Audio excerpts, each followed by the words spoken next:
இவன் எனக்கு உள்ள வந்துட்டான். நான் இவனை விட்டு போக மாட்டேன். பல நன்மை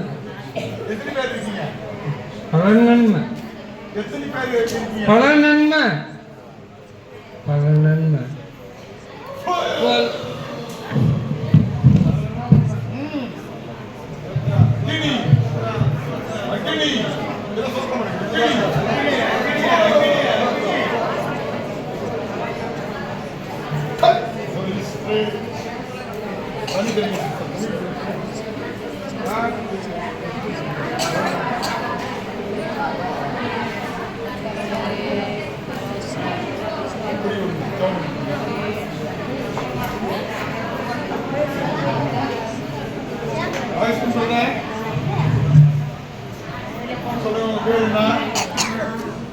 என் பேர் ஆட்சி. நல்லா இதுக்கு முன்னாடி நான் பேர் சொல்லி ஆகணும்.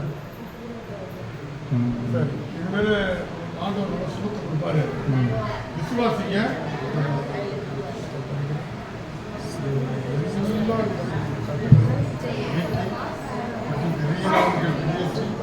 கற்றே பசுதாங்க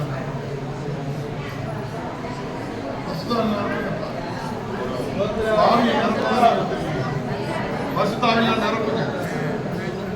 குடிநீர் நாளைக்கு போய் பசுதாவியா நிரப்ப பழகும்.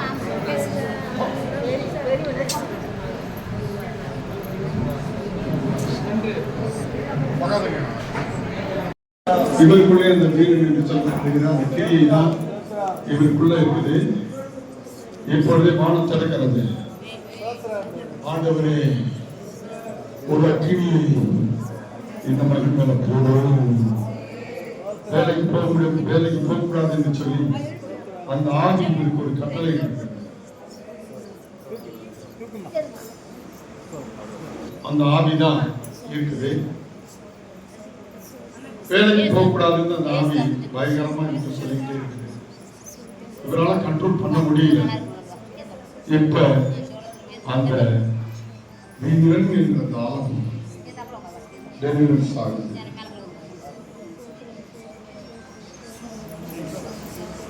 வெளியே போயிருந்தியா?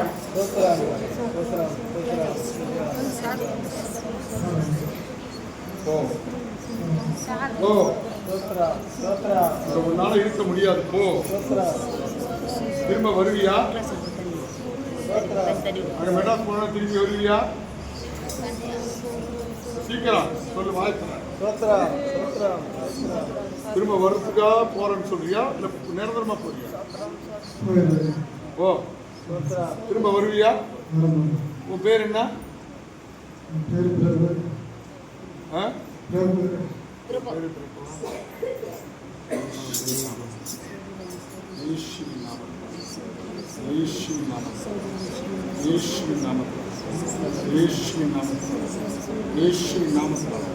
அக்னி உள்ள அக்னியை உள்ள அனுப்புவா.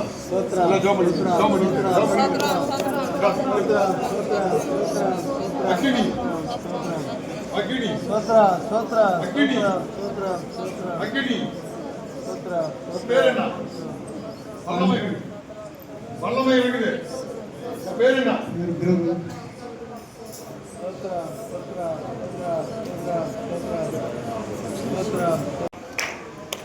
என்ன ஒரு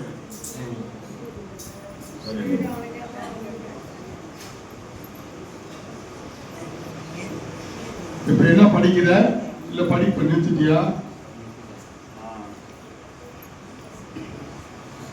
ஏன் நிறுத்தணும் தெரியுமா? நல்லா படிச்சுக்கிட்டு இருந்த, அடிக்கடி உடம்பு சரியில்லைன்னு சொன்னேன். அப்புறம் ப்ரோமோஷன் நடந்துடுச்ச. நீங்க எந்த ஜபத்துக்கும் வரல, சும்மா வந்திருக்க, அவ்வளவுதானே. ஆனா கத்த உனக்கு இருக்கிற ஒரு கட்டை உடைகிறார்.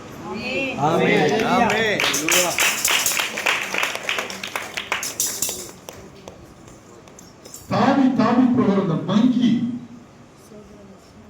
ஒரு குரங்கு இவனுக்குள்ள வந்து சாப்பிட விட முடியாத நெஞ்சில கிரியை செய்யும். ரைட்டாப்பா? நெஞ்சி நகை வச்சு கையை வச்சு காட்டு. அது எல்லாம் பொய்ப்பா தங்கம். எப்ப நீ இயேசு விசுவாசிக்கிறியா? வரும்போது உன்னை யார் அடிச்சு சொல்லா? Very good. கர்த்தர் உனக்கு விடுதலை தரப்படாதுப்பா.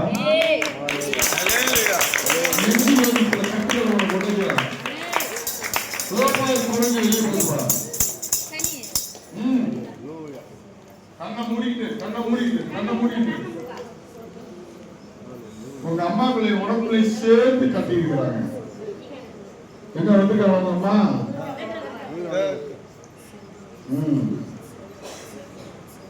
சீக்கிரமா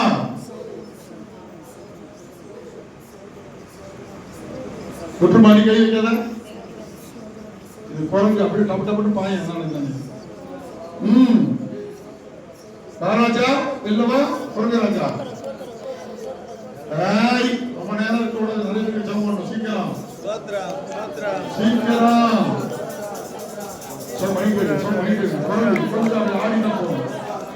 சீக்கிரம் ராஜா ராஜா சீக்கிரம் வந்து வெளியே வந்து வெளியே வந்து வெளியே வந்து.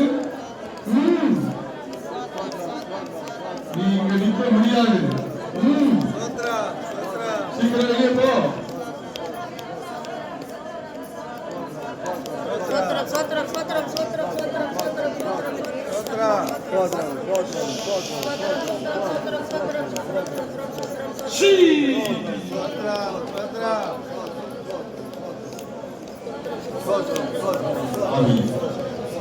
பேரியா நெஞ்ச விட்டு பேரியா விட்டு வாய் தப்பு சொல்லு.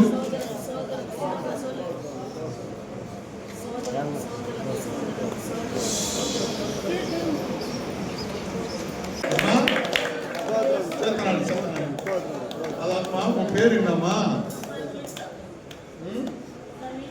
சமிதா.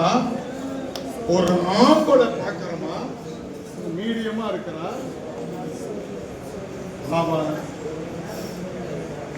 ஒரு ஆவி அனுப்பி பக்தி ஆவி அனுப்பி உன் வாழ்க்கையை ரெண்டாக்கணுமா? ஜாக்கிரதை இல்லைன்னா உன் வயசு ஆபாம எல்லாத்தையும் புட்டிக்கிட்டு விடுவாமா. வேதனையோடு இருக்கிற மாதிரி ஆயிடும். ஜாக்கிரதையா இருக்கணும். இந்த அனுமானத்தை ஒண்ணு விட்டு இந்த குரங்கின் கிருமிகள் இப்பொழுது இயேசு பாருமா உன் பையனை உனக்கு மீட்டு கொடுக்கிறார் பாரு. இயேசு பாரு, இயேசு பாரு, இயேசு பாரு, இயேசு பாரு. பாவத்திலிருந்து விடுதலை, பாவத்திலிருந்து விடுதலை, பாவத்திலிருந்து விடுதலை.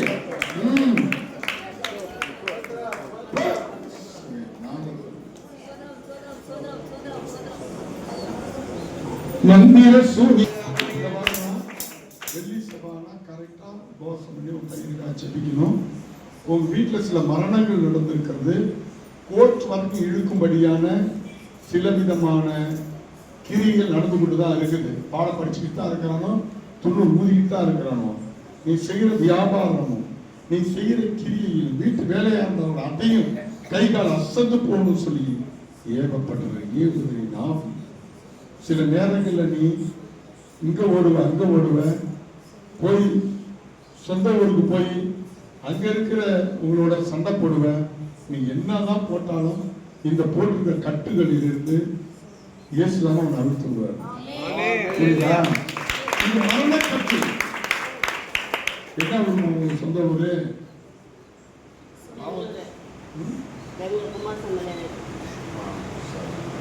ஓகே. இப்ப ஆண்டவர் கூடவே இருக்கிறாருமா.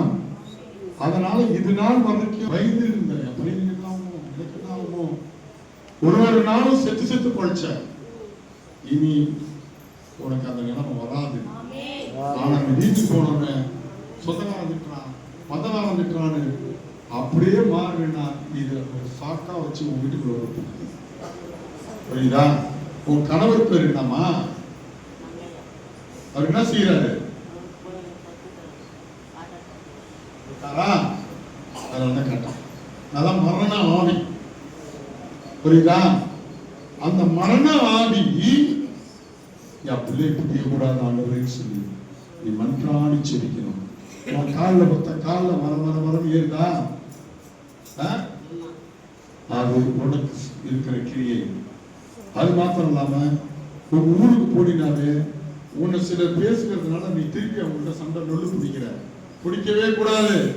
உன்னை என்னதான் சொன்னாலும் சரி, நீ பாட்டு கம்முனு ஜெபம் பண்ணணும். உனக்கு இன்னும் 3 மாசத்துல கர்த்தர் ஒரு விடுதலையும் உன் பையனுக்கு விடுதலையும். போன வாரம் நாம் குடும்பத்தின் கிறிஸ்தவ குடும்பத்தின் குளறுபடியை பற்றி பார்த்தோம். ஓர்பாலும் ரூத்தும் இருந்தபோது ஓர்பால் இந்த உலக இன்பத்தையும் உலக காரியத்தை நோக்கி ஓடிவிட்டார். ரூத்து தொடர்ந்து எல்லாவற்றையும் இழந்தாலும் உன்னுடைய தேவன் என்னுடைய தேவன் என்று சொல்லி உறுதியாய் பற்றி கொண்டிருந்தனாலே ஒரு வரலாறு படைத்ததை போன வாரம் பார்த்தோம். இன்றைக்கும் நாம் ரூத்தை பற்றி பேசுவதற்கு காரணம், அவர் பெரிய கோடீஸ்வரி அல்ல, லட்சாதிபதி அல்ல, எல்லாத்தையும் இழந்து கர்த்தருக்கு எதையுமே கொடுக்க முடியாது என்ற ஒரு சூழ்நிலையில் வாழ்ந்த சொந்தக்காரர்களாலும் பந்து ஜனங்களாலும் வெறுக்கப்பட்டு ஒதுக்கப்பட்ட ஒரு பெண் தான் ரூத்து. ரூத்தின் உறுதியான குணம் அவளை சரித்திரம் படைக்க வைத்தது. இன்றைக்கும் நம்மளே அநேகர் வந்திருக்கிறோம். ஒரு ரூத்தை போல நம்மால் வாழ முடியுமா? பிறகு பார்த்தோம், மரியாதை பார்த்தோம், ஏசபேலையும் பார்த்தோம். வாழ்க்கை ஆண்டவர் கொடுத்தது, அது திரும்பவும் வராது. அது பொன்னோ பொருளோ அல்ல, அது கர்த்தர் நமக்கு கொடுத்தது. அந்த வாழ்க்கையை நாம் கர்த்தருக்கு கொடுக்கும் போது நம்முடைய குடும்பமும் நலமாக இருக்கிறது. நம்முடைய கணவன், நம்முடைய மனைவி, நமக்குள்ள எல்லா ஆசீர்வாதங்களையும் கர்த்தர் கொடுக்கிறவராக இருக்கிறார். அடுத்ததாக ஒரு மனைவி இப்படி சிறப்பானவர்களாக இருக்கும்போது எவ்வளவு உயர்வு வந்தது என்று பார்த்தோம். அதே வேளையிலே கணவன் ஒரு குடும்பத்தின் தலைவன். அவன் கணவன் ஒரு குடும்பத்துக்குள்ளே கணவனாக ரூபம் எடுக்கிறார், அப்பாவாக ரூபம் எடுக்கிறார், மருமகனாக ரூபம் எடுக்கிறார். ஒரு ஆண்பால் ஒரு குடும்பத்திலே கணவனாகவும் அப்பாவாகவும் மருமகனாகவும் ரூபம் எடுக்கும்போது அவங்களுடைய வாழ்க்கை எப்படி இருக்க வேண்டும் என்று வேதம் சொல்லுகிறது என்று சொன்னார். யோபு 1ஆம் அதிகாரம் 5வது வசனத்திலே யோபு என்ற ஒரு மனிதன் இருந்தார்.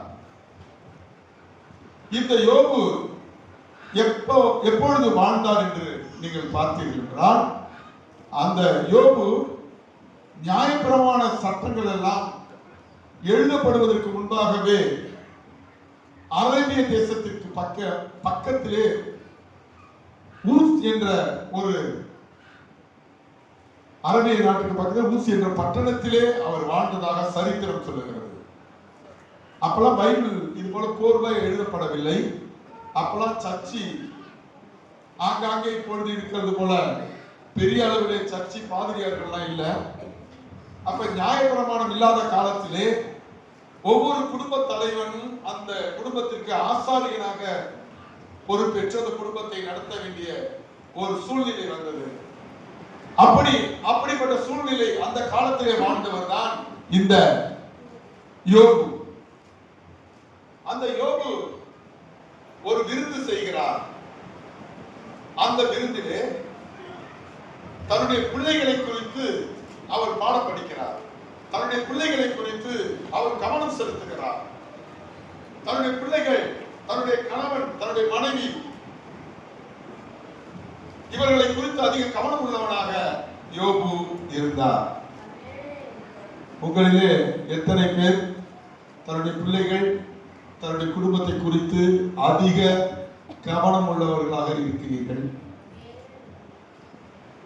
எப்படி கவனமா இருக்கிறது? படித்து காட்டுகிறேன் பாருங்க. விருந்து செய்கிற 5 அவருடைய நாள் முறை முடிகிற போது யோபு, ஒருவேளை என் குமாரன் பாவம் செய்யல, ஒருவேளை பாவம் செய்து தேவனை தங்கள் இருதயத்திலே தூசித்திருப்பார்கள் என்று சொல்லி அவர்களை அழைத்து அனுப்பி பரிசுத்தப்படுத்தி அதிகாலமே எழுந்து அவர்கள் எல்லாருடைய இலக்கத்தின்படியையும் சர்வாங்க தகன பலிகளை செலுத்துவான்.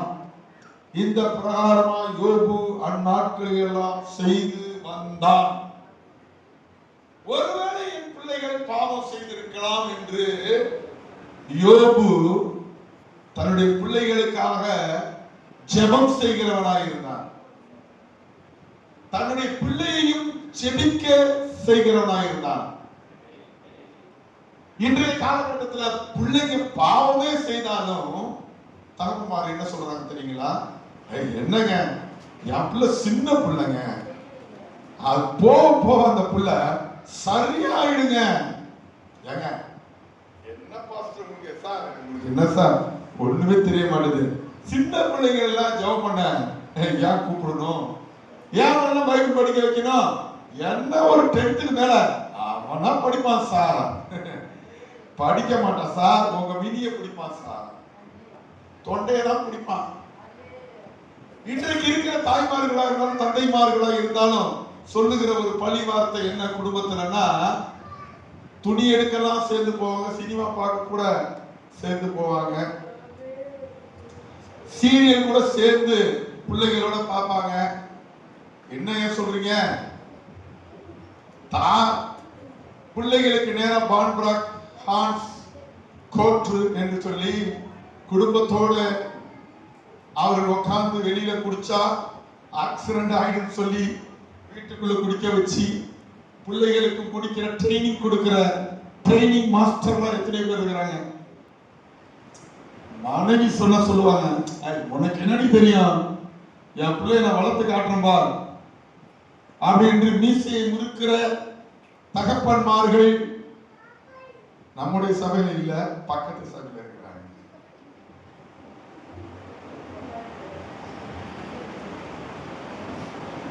எங்க அப்பா வாத்தியாரு அடிக்கடி சொல்லுவார், விலை பெயர் முனைகளே தெரியும், தொட்டி பழக்கம் சுடுகாடு வரைக்கும்.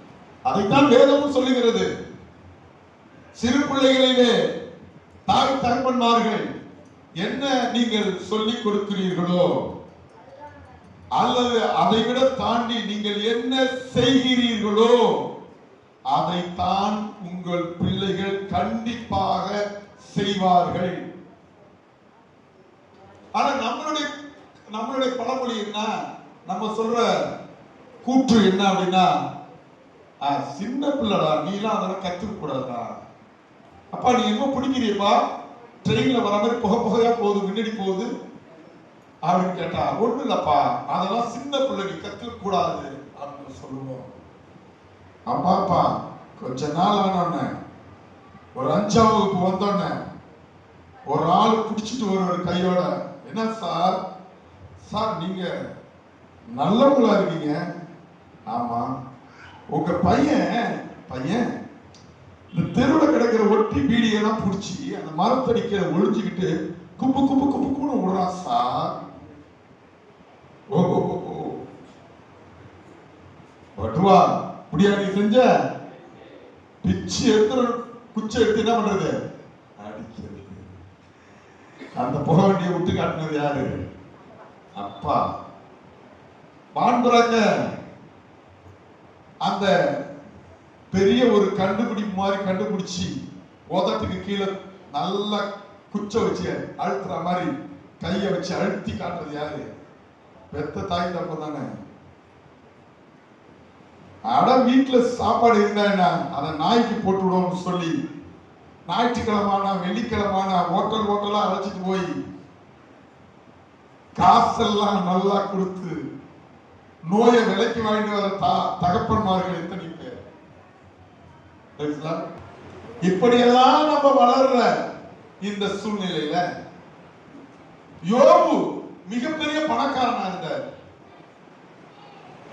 மிகப்பெரிய கோடீஸ்வரனா இருந்தாரு. யோபுக்கு திரளான வேலைக்காரர்களும் திரளான வேலைக்காரிகள் இருந்தாங்க. திரளான ஆடுகளும் திரளான மாடுகளும் அங்க ஏறு மாடுகள் இருந்தது. அந்த காலகட்டத்திலே தன்னுடைய பிள்ளைகள் பாவம் செய்திருந்தாலும் செய்திருப்பார்கள் என்று சொல்லி குடும்பத்தோடு ஜெபித்தான். அப்படி ஒரு குடும்ப தலைவன் நம்மள யார் இருக்கிறார்கள்?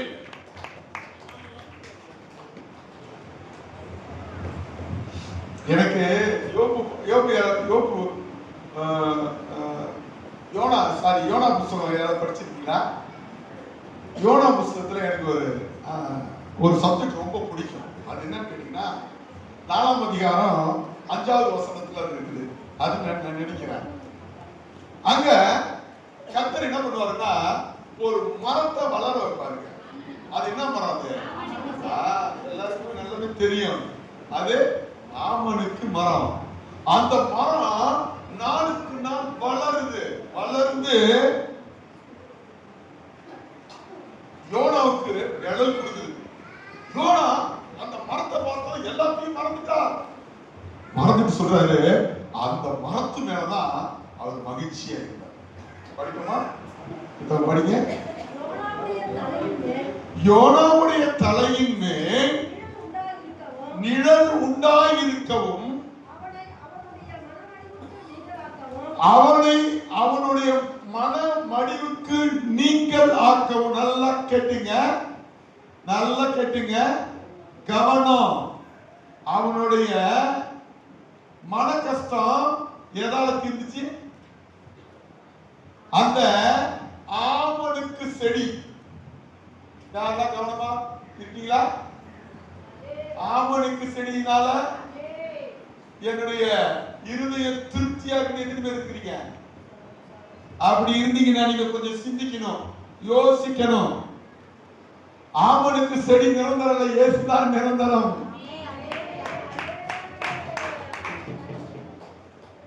இந்த முதல் ஏஎல்சின்னு ஒரு சபை இருந்துச்சு. அந்த ஏஎல்சி சபை தான் உலகம் முழுவதும், அதாவது இந்தியா முழுவதும் சுவிசேஷத்தை அறிவிக்கிற திருச்சபையாக இருந்தது. இந்த ஏஎல்சி திருச்சபையில சேர்ந்தவர் தான் சீகன் பார்க் என்று நான் நினைக்கிறேன்.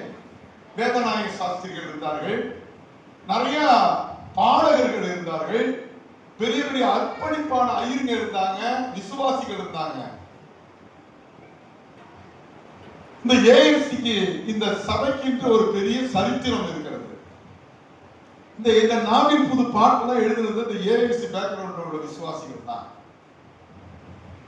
அப்படியே காலம் போனுச்சு. அடுத்தது டிபிஎம் வந்தது. அப்படியே காலம் போனுச்சு. அடுத்தது சிஎஸ்ஐ, ஆர்சி, பெந்தகோஸ் அப்படின்னு நிறைய வந்துட்டு திருச்சபைகள். ஆனால் இன்னைக்கு திருச்சபைகள் வளர்ந்து கொண்டே இருக்குது. ஆனா திருச்சபையில இருக்கின்ற விசுவாசிகளாகிய நாம் கர்த்தர் மேல் நம்பிக்கை வைக்கிறதை விட்டு தற்காலிகமான இன்பத்தை தரக்கூடிய ஆமனுக்கு மேல நம்பிக்கை வைத்து திருப்தியாக வாழ்ந்து விடுகிறோம். எப்படி சார்? ஒரு காலத்துல ஏஎல்சில இருந்தவங்க ஏழ்மையா இருந்தாங்க, அப்படியே கொஞ்சம் படிச்சாங்க, வாத்தியார், இன்ஜினியர், கலெக்டர் வந்தாங்க. அதுக்கப்புறம் அந்த சுவிசேஷம் அதெல்லாம் என்ன சார், விசுவாசிச்சா போதும். அப்புறம் அப்படியே சிஎஸ்சி வந்துச்சு. அவங்க கொஞ்சம் கஷ்டகாலமா இருக்கும்போது உலகமெல்லாம் தேடி சுவிசேஷம் சொன்னாங்க, இயேசு பற்றி சொன்னாங்க, இயேசு மீது நம்பிக்கையா வாழ்ந்தாங்க. அப்படியே அதுவும் போச்சு. அப்படியே பெந்தகோஸ்து வந்துச்சு. இப்ப நான் வந்த பிறகு எனக்கு ஆரம்பத்துல நான் இயேசுவை ஏற்றுக்கொண்டதுனால அப்படியே சத்தியத்தை சொல்ல ஆரம்பிச்சு. இப்ப கொஞ்சம் ரொம்ப குறைஞ்சு போச்சு. எனக்கு என் பிள்ளை சொல்லுவானா, அவன் பாரம்பரிய கிறிஸ்தவன் ஆயிட்டான். அதுக்குள்ள அவன் ஆமனுக்கு தான் நம்பிக்கை வைப்பானே தவிர கிறிஸ்துவின் மேல நம்பிக்கை. இன்னைக்கு சுவிசேஷமே உலகம் முழுவதும் நிறுத்தப்பட்டு விட்டதுக்கு காரணம் நம்முடைய நம்பிக்கை யோனாவின் நம்பிக்கையை போல ஆமனுக்கு மேல இருந்து ஆமனுக்கு மேலேயே நம்மளுடைய திருப்தி எல்லாம் முடிஞ்சிருச்சு. அப்புறம் இயேசு தேடணும், எது நம்ம சொல்லி கவனமா இருக்கீங்களா? அப்புறம் இயேசு தேடினார யோனா? தேடல. ஜாலியா சந்தோஷமா சாப்பிட்டு நல்ல ஒரு வீட்டை கட்டிட்டு உள்ள ஒரு இயேசு போட்டோ வச்சுட்டு ஜாலியா உள்ளேயே குடும்ப ஜெபம் நடத்திக்கிட்டு உள்ளேயே வந்து டிவியை பார்த்துக்கிட்டு உள்ளேயே ஸ்தோத்திரம் போட்டுக்கிட்டு ஜாலியா யோனாவை போல நம்ம இருந்தோம்னா யாருங்க நினைவுக்கு சத்தியத்தை சொல்றது? நான் சொல்றது புரியுதா? ஆனா யோபு அப்படி இல்ல. அவன் பெரும் பணக்காரனா இருந்தாலும் அவன் தன்னுடைய பிள்ளைகளுக்கும் தன்னுடைய தேசத்திற்கும் ஒரு மாதிரியா வாழ்ந்தான். ஒரு மாதிரியா இல்ல, ஒரு மாதிரியா வாழ்ந்தான்.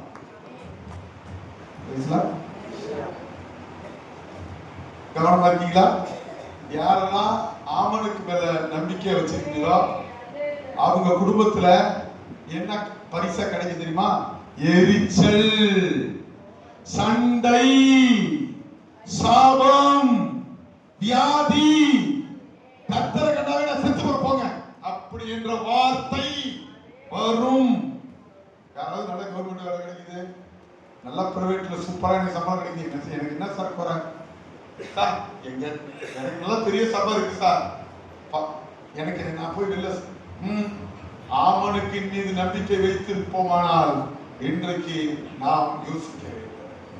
சரி, ஆமனுக்கு மேல நம்பிக்கை வச்சு என்ன சொல்றாரு? தேவனாகிய கர்த்தர் முளைக்க கட்டளையிட்டு அதை ஓங்கி வளர பண்ணார். எப்படி வளர பண்ணாரு சார்? சுவிசேஷம் சொல்லாம இயேசுவை தேடாம இருக்கும் போது என்னுடைய சம்பளம் உயர்ந்துட்டே இருக்கு சார். சார் என்னுடைய வீடு நல்லா கட்டிக்கிட்டே இருக்கும் சார். சார் என் பொண்ணுக்கு வேலை கிடைச்சிருச்சு சார், என் பிள்ளைக்கு வேலை கிடைச்சிருச்சு சார், நான் கார் வாங்கிட்டேன் சார், சார் நான் வண்டி வாங்கிட்டேன் சார், நகையெல்லாம் பாருங்க சார் எவ்வளவு வாங்கியிருக்கேன். ஆமனுக்கு செடி என்ன பண்ணுது? நல்லா வளருது. கவனம் கவனம். இப்படிதான் நிறைய பேர் இருக்கிறோம். நம்ம நிரந்தரமான வேலை இருக்கு, நிரந்தரமான சொத்து இருக்குது, நிரந்தரமான வீடு இருக்குது அப்படின்னு ஆமனுக்கு மேலேயே நம்பிக்கை வச்சு யாராவது திருப்தியா இருந்தா எரிச்சல், சொல்லுங்க எரிச்சல், கர்த்தர் மேல கோபம், சாபம், வருத்தம் எல்லாம் வரும். எப்ப? நல்ல வசதியான ஒரு ஆமனுக்கு வேலை, வசதியான ஆமனுக்கு வீடு, வசதியான பொருள். ஏங்க உங்க உடம்பு கூட நல்ல ஆசீர்வாதமா இருக்கிறது கூட ஒரு ஆமனுக்கு தாங்க.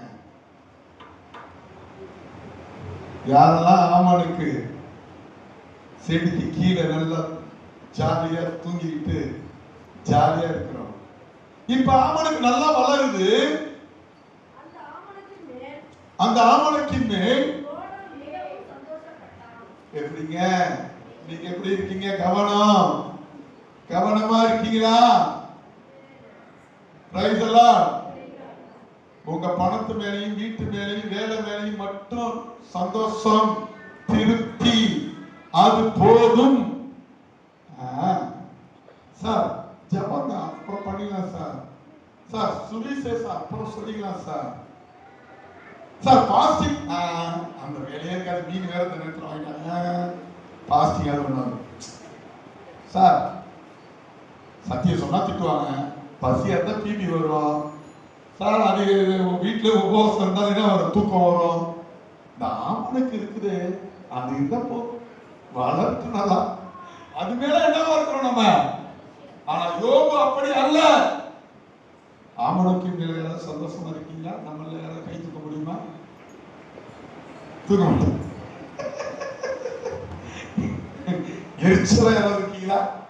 இயேசு மேல எரிச்சலா, பொண்டாட்டி மேல எரிச்சலா, பிள்ளைகள் மேல எரிச்சலா, ஜனத்தின் மேல எரிச்சலா யாராவது இருக்கீங்களா? ஆமனுக்கு பார்த்து நீங்க மகிழ்ச்சியா இருக்கீங்களா? ஒருத்தன் எழுதுறான், கோடி கோடியாய் நீ பணத்தை சேர்த்தாலும் அதை கொண்டு செல்ல முடியாது, அதை கொண்டு செல்ல முடியாது அந்த பணம். ஆமனுக்கு சரி வளர்ந்துருச்சு, மிகவும் சந்தோஷப்பட்டான். ஆமனுக்கு செடியை பார்த்து மிகவும் சந்தோஷப்பட்டான். மறுநாளிலோ கிழக்கு வெளுத்து போச்சு. அன்பான சகோதரனே சகோதரிகளே, அது வெளுத்து போயிடும். சொல்லுங்க,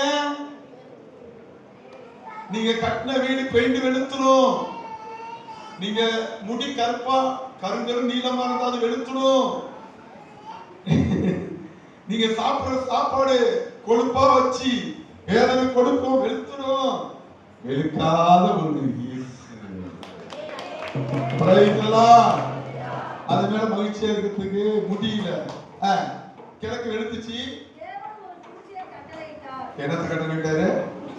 ஒரு பூச்சியை கட்டளையிட்டார்.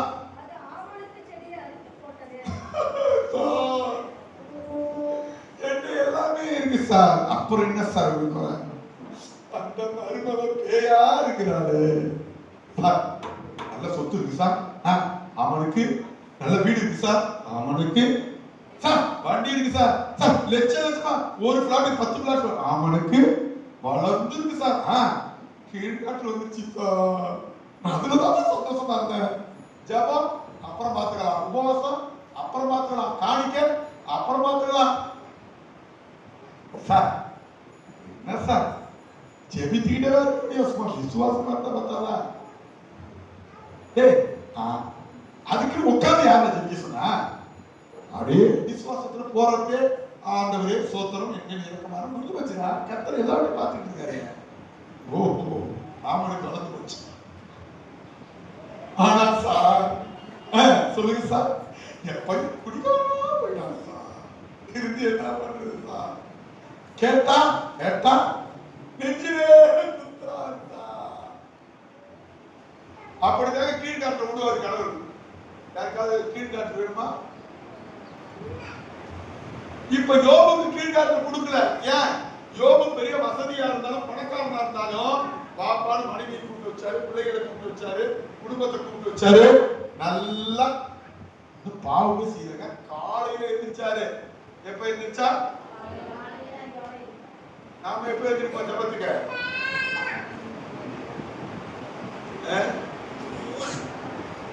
பாஸ்டர் முன்னாடிலாம் ஜெபம் பண்ணிட்டு இருந்த பாஸ்டர். ஆமா, இப்ப ஆமனுக்கு கொஞ்சம் வளர்ந்து போச்சு. ஒரு பக்கம் டியூட்டி பிஸி, வீட்டுக்கு வந்தா ஆடு இருக்கு மாடு இருக்கு பிஸி. அப்புறம் அது மட்டுமா? அப்புறம் பிள்ளைகளை படிக்க வைக்கணும், டியூஷன் சொல்லி கொடுக்கணும், அப்புறம் என்ன, அப்புறம் தூங்கணும், எந்திரிக்கணும், சாப்பிடணும், ஜபத்துக்கே நேரம் இல்லை. ஓ ஆனா இங்க பாருங்க, இவன்கிட்ட பொண்ணு இருந்துச்சு, பொருள் இருந்துச்சு, ஆள் இருந்துச்சு, எல்லாம் இருந்துச்சு. ஆனா எப்ப எந்திரிச்சு ஜெபம் பண்ணாரு? அதிகாலையில்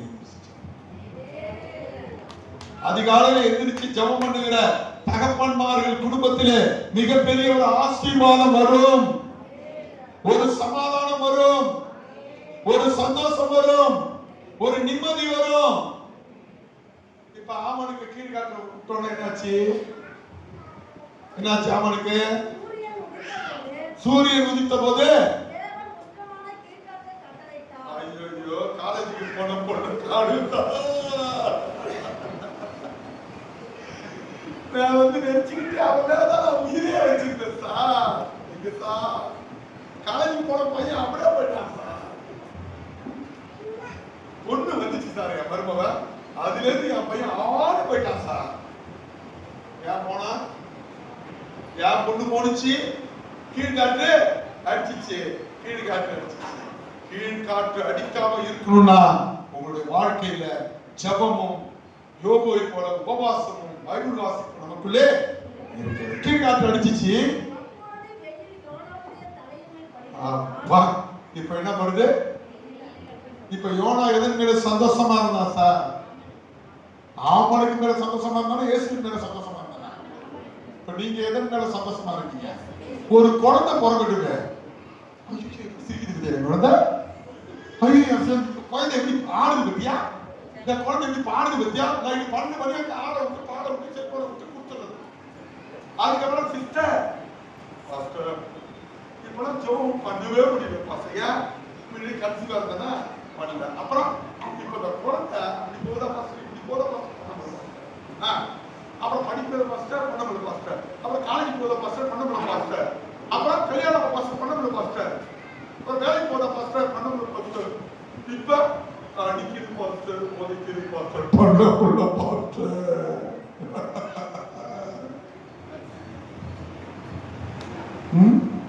பாஸ்டர் இப்ப வேலைக்கு போயிட்டேன் பாஸ்டர், ப்ரொபோஸ் போடுறான் பாஸ்டர், நிறைய பணம் வருது பாஸ்டர், இங்க அப்படி ஒரு பிளாட், இங்க ஒரு பிளாட், அப்படி வாங்க பாஸ்டர், ரைட் பாஸ்டர். இப்போ பாஸ்டர் சோறு திங்கம்ல சாப்பிட்டால் பாஸ்டர் தொண்டைக்கு கீழே இறங்க மாட்டேங்குது, என்னன்னு தெரியல. டாக்டர் கொண்டு காட்டா அவரு டிகிரி வச்சு பாக்குறாரு, என்னன்னு தெரியல.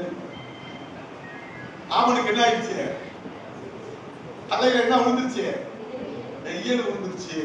ஆனா யோபுக்கு வெயில் விழுவல. ஏன்னா நீங்க படிச்சீங்கன்னா அப்ப வெயில் விழுந்துருச்சு. இதை இப்ப இடையில குறுக்க வர விட்டுறாங்க, அதை படிச்சு முடிச்சிருக்கான். அவன் சோர்ந்து போய் தனக்குள்ளே சாவை விரும்பி தன் உயிரோடு இருக்கிறதை பார்க்கலாம். யாருங்க இவரு? ஹலோ கவனா, யாரு இவரு? தீர்க்க தரிசி பாஸ்டர். உள்ளத உள்ளபடி எல்லாருக்கும் தீர்க்க தரிசனம் சொல்ற தீர்க்க தரிசி தற்கொலை பண்ணிக்க தேவலாங்க. காரணம் ஆமனுக்கு. உங்களுக்கு எது ஆமனுக்கு? சரி, அப்படி விட்டுருங்க. இப்ப யோபு வந்து ஆமனுக்கு மேல என்ன பண்ணல, நம்பிக்கை வைக்கல. எது மேல நம்பிக்கை வச்சிருந்தாரு? கர்த்தரே தெய்வமாக கொண்டோன்னு கர்த்தர் மேல நம்பிக்கை வச்சிருக்காரு.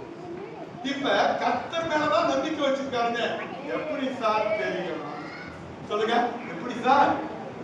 அதான் நமக்கு நம்ம மேப்படியா இருக்கானே மேல அவன் போய் சொல்றான், சார் பாருங்க சார், அந்த யோபு இருக்கான்ல, ஆமா, அவனுக்கு நீங்க பொண்ணு பொருள் சொத்து சுகம் கொடுத்துட்டனால அவன் உங்க மேல அன்பு வச்சிருக்கான். என்ன வச்சிருக்கான்? ஆமனுக்காக தான் அன்பு வச்சிருக்கான். அந்த சொத்தெல்லாம் கொஞ்சம் பிடிக்க பாருங்க, அப்புறம் உங்களை திட்டானா இல்லையாரு நான் சாட்சி. யார் சொல்றான்? நம்ம மேப்படியா பங்காளி யாரு? சாத்தான். சாத்தான் போய் யார்கிட்ட சொல்றான்? இயேசு கிட்ட சொல்றான். என் அருமையான சகோதர சகோதரிகளே, நம்முடைய கிறிஸ்தவ நம்பிக்கை இந்த உலக பிரகாரமான ஆசீர்வாதத்துக்கு மட்டும் நம்ம எதன் மேல நம்பிக்கை வைக்கக்கூடாது? இயேசு மேல நம்பிக்கை வைக்கக்கூடாது. இந்த உலக பிரகாரமான இந்த சொத்து, பதவி, ஆரோக்கியம் ஒரு நாள் வரும், ஒரு நாள் போகும். ஆனால் இயேசு ஒரு நாள் வருவார், போகவே மாட்டார்.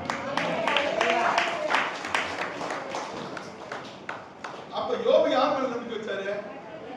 இப்ப கர்த்தருக்கு ஒரு பெரிய ஒரு கிஃப்ட் கிடைச்சிச்சு. என்ன தெரியுமா? யாரு? யோபு, நீ வேணா டெஸ்ட் பண்ணி பாரு அப்படின்னு சவால் விடுறாரு. யாரு? ஏசப்பா.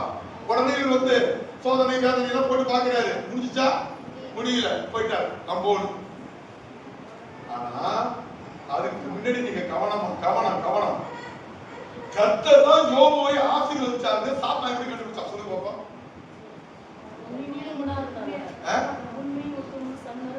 ஒன்று 10 வாசிங்க.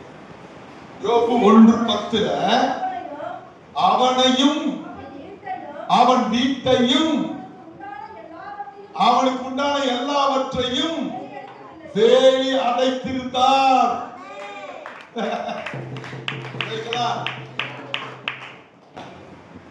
இப்ப அவனையும் அவன் வீட்டையும் சுற்றி வேலி அடைக்க. அப்ப பிரியமான தலைவர்களே, குடும்ப தலைவர்களே, நீங்கள் பண்ணுற ஜெபம் தான் உங்க பிள்ளைகளுக்கு பாதுகாப்பு, உங்களுடைய மனைவிக்கு பாதுகாப்பு, உங்க சபைக்கு பாதுகாப்பு, உங்க நாட்டுக்கு பாதுகாப்பு, உங்களுடைய பிள்ளைகளுக்கு பாதுகாப்பு. இந்த பாதுகாப்பை ஏற்படுத்தி கொடுத்தவர் யோபு.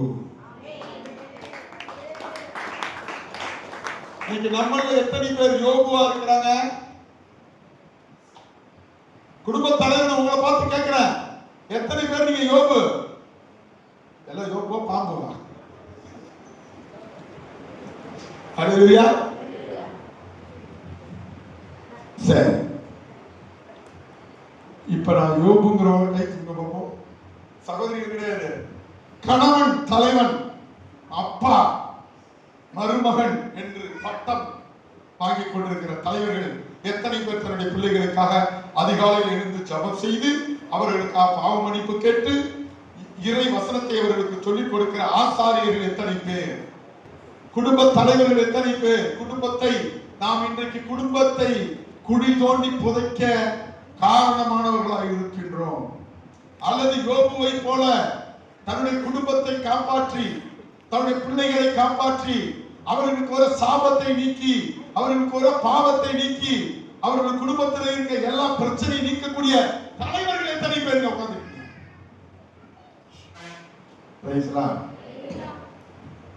ஒரு நாள் என் பையன் ரொம்ப சின்ன பையன், இப்ப ஒரு விவரமா இருக்கான், திடீர்னு வந்தா முட்டி போட்டா அழுது ஜெபம் பண்றான். அழுது ஜெபம் பண்றான்னு பார்த்தா அது காரணம் யாரு? நான் அழுது ஜெபம் பண்றது பார்த்துட்டு அவன் என்ன பண்றான், அவன் கொஞ்சம் விவரம் ஆரம்பிச்ச பிறகு அவன் என்ன பின்பற்றுறது கிடையாது. நாம் யோபுவா மாறணும்னா நிச்சயம் நம்ம குடும்பம் தலைக்குங்க. எத்தனை நாம சொல்லுங்க, பயப்படாம இருக்க, கர்த்தர் உங்களை ஆசீர்வதிப்பார். உங்க குடும்பத்தை சுத்தி வேலியை கட்டி இருக்கிறார். ஹல்லேலூயா. சரி, அடுத்து நம்ம ஒரு குடும்ப தலைவரை பார்க்க போறோம். இந்த குடும்ப தலைவர் போல நம்ம இருந்தோம் அப்படின்னா நம்ம குடும்பம் அபேஸ். சொல்லுங்க, என்னது? அபேஸ். இப்ப பாருங்க, அதை மட்டும் படிச்சுட்டு உங்களுக்காக நான் ஜெபிக்க போறப்ப ஆதியாகமம் 3:11 எல்லாம் எடுத்து வைத்துக் கொள்ளுங்கள். அப்பொழுது அவர், நீ நிர்வாணி என்று உனக்கு அறிவித்தவன் யார்? யாருங்க? சொல்லுங்க. பிசாசு சொல்லி கொடுத்திருக்கான். புசிக்க வேண்டாம் என்று நான் உனக்கு விலக்கின விருட்சத்தின் கனியை புசித்தாயோ என்றார். சரிங்க, இப்ப நான் கேட்கிறேன், இப்ப பாயிண்ட்க்கு வாங்க. இப்ப ஆதாம் என்ன பண்ணிட்டாரு? சொல்லுங்க, என்ன செஞ்சிட்டாரு? பழத்தை பறிச்சு சாப்பிட்டு என்ன செஞ்சிட்டாரு? கர்த்தருக்கு விரோதமா பாவம் செஞ்சிட்டாரு இல்லையா? என்னங்க கவனம். இப்ப நான் உங்ககிட்ட கேட்கிறேன், பாவமே செய்யாதவங்க யாராவது இருக்கீங்களா? நீதிமான் இயேசுவை தவிர ஒருத்தரோட கிடையாது. பாவமே செஞ்சுட்டு இருந்தா அப்படி நம்ம நிம்மதியா இருக்க முடியாது, அவருடைய விளைவுகளை நம்மளால சந்திக்க முடியாது. சரிங்க, பாவத்துக்கு கடவுள் வைத்திருக்கிற பரிகாரம் என்ன? அதை ஒப்பு கொடுத்து மனப்பூர்வமா நான் இனி செய்ய மாட்டேன்னு சொல்லி நாம் ஜெபிப்போமானால் அந்த பாவத்தை கர்த்தர் நமக்கு என்ன பண்ணுவாரு? மன்னிப்பார். சில பாவங்கள் அதோடைய விளைவுகளை நாம் சந்திக்க நேர்ந்தாலும் ஆனா பாவத்தை மன்னித்து விடுவார், சிச்சையை கொடுப்பார். Sir right. இப்ப யாரெல்லாம் பாவம் செஞ்சா? மூணு பேர். நல்லா கேட்டுங்க, கவனமா கேட்டுங்க. 3 பேர். யாராரு? ஆதாம், ஏவாள், அப்புறம் இன்னொரு ஆளு காயின். பாம்பு. 3 பேர். 2 பேர்கிட்ட போய் கடவுள் கேள்வி கேட்பாரு. 3ஆவதா இருக்க பாம்பு கிட்ட போய் கேள்வி கேட்க மாட்டாரு. ஏன் கேள்வி கேட்க மாட்டாரு? ஏன் கேள்வி கேட்கல? பாம்புக்கு மனம் திரும்ப சான்ஸ் இல்ல. ஆனா இங்க 2 பேரும் மனம் திரும்பணும் இருக்கு. அதான் ஆண்டவர் கேள்வியை கேட்கிறாரு. கேள்வி கேட்டோன்னா ஆதாம் என்ன பண்ணிருக்கணும்? தெரியாம செஞ்சுட்டா, ஆண்டவரே எங்க மனைவி பேச்ச நான் கேட்டு செஞ்சுட்டேன், நான் தான் செஞ்சேன், என்ன மன்னிச்சிக்க அப்படின்னு சொல்லியிருந்தா இன்னைக்கு உலகத்துக்கு பாவம் வந்திருக்குமா? நம்மளாம் அந்த அளவுக்கு கஷ்டப்பட்டு இருப்போமா? ஆனா அவர் என்ன பண்ணாரு? பாருங்க சார், அப்படியே தலைய அப்படி சீவினாரு. சொல்லுங்க சார். அப்ப ஆதாம் சொல்லுங்க. இவருக்கு என்னன்னா அவரை குற்றம் சாட்டிடலாம். யார? கர்த்தரே குற்றம் சாட்டிடலாம். சொல்லுங்க. அப்ப ஆதாம், நீ புசிக்க வேண்டாம் இருக்க, நீ ஏப்பா புசிச்ச கேட்டா?